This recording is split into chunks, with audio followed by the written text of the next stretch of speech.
Hindi ba, hindi naman mahirap mag-operate dito. Dali lang, no? Ayan, no?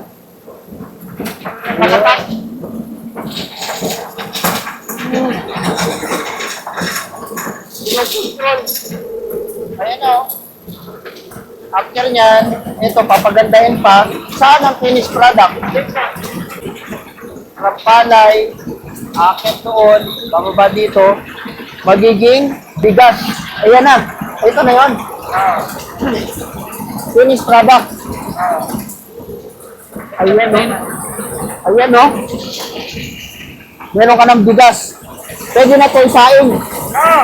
Ayan na. Napaganda, oh. Ganda ng bigas, oh. Ganun pala, guys, ang proseso.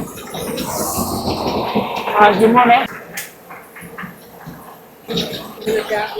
Iba pa yun doon, iba pa. Lakas yan. Yan. Ayun. Parehas lang yan.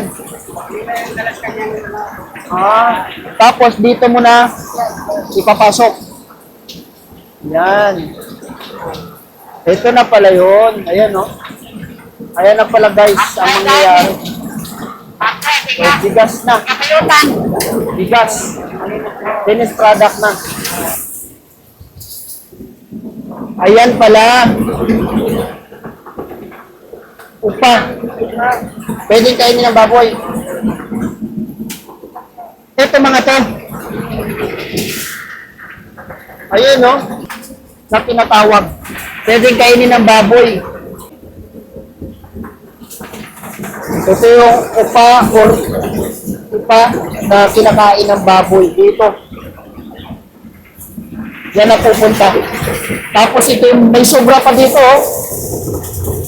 Oh. Doon ng bigas. Papasok dito.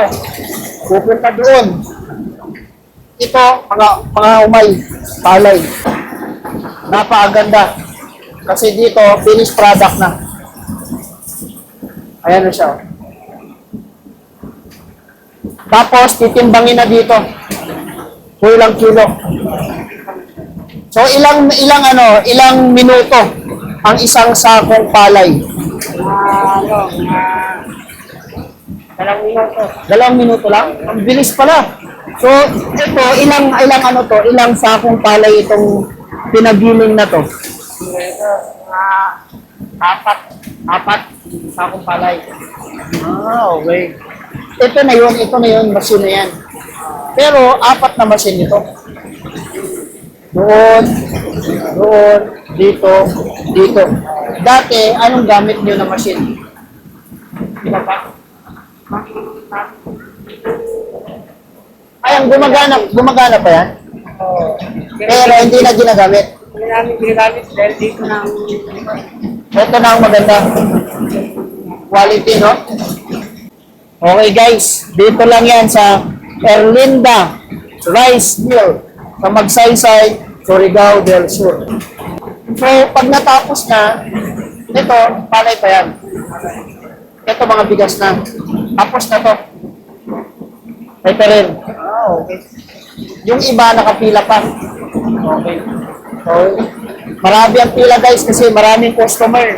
So, ganun lang kaano dito kadali pagpagiling ng mga palay. Hanggang anong oras naman open ang ating rice mill? Tapos yung customer. Depende. Usually, anong oras na tapos?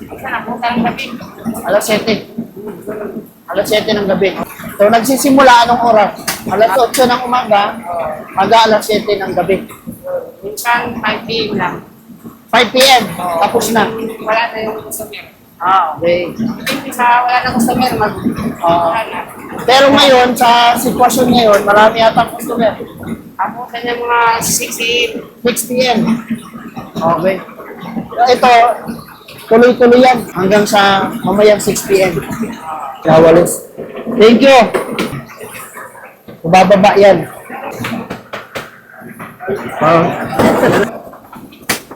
Upa. So ayan guys, hindi pala ganun kadali ang trabaho pagdating sa paggiling ng palay kasi sa loob, kita nyo naman, malikabok at the same time, marausok ba? maano yung balat ng palay. Lalo na kung baguhan ka, hindi ka pa sanay, talagang maninibago ka. Pero syempre, no choice kasi lahat ng tao dito sa lugar na to, ito yung kabuhayan. Yung kanilang mga palay, pinapagiling nila para gawing bigas. Sa 1 kilo ng palay, ang bayad pag giniling siya, ikikilo siya, 1 kilo, 2 pesos, 0.20 centavos. Okay? So, ganun siya. Kung 50 kilo, times mo na lang ng 2 pesos, 0.20 centavos, yun ang babayaran sa isang sako. So, yun, napakita natin kanina. So, ganun lang kabilis, guys. Imagine mo, guys, hindi ganun kadali na magtanim ng palay, napakahirap, lalo na sa panahon ngayon. Kaya kung mapapansin nyo dito sa labas, ayan, no? Dito yung mga taniman ng palay. Papakita natin. So, ayan yung gilingan. Pakita natin yung gilingan. Ayan.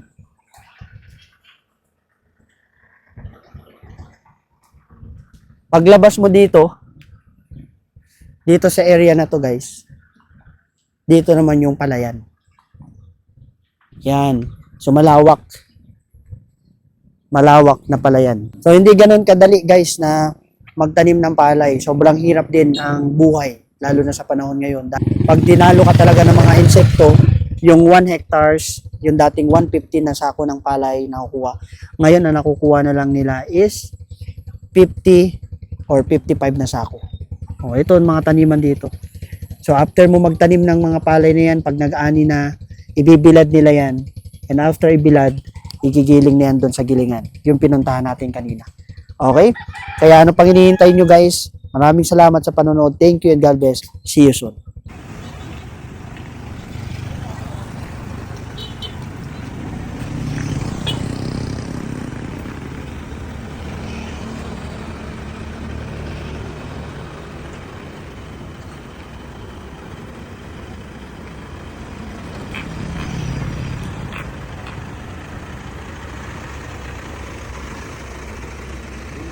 Gusto?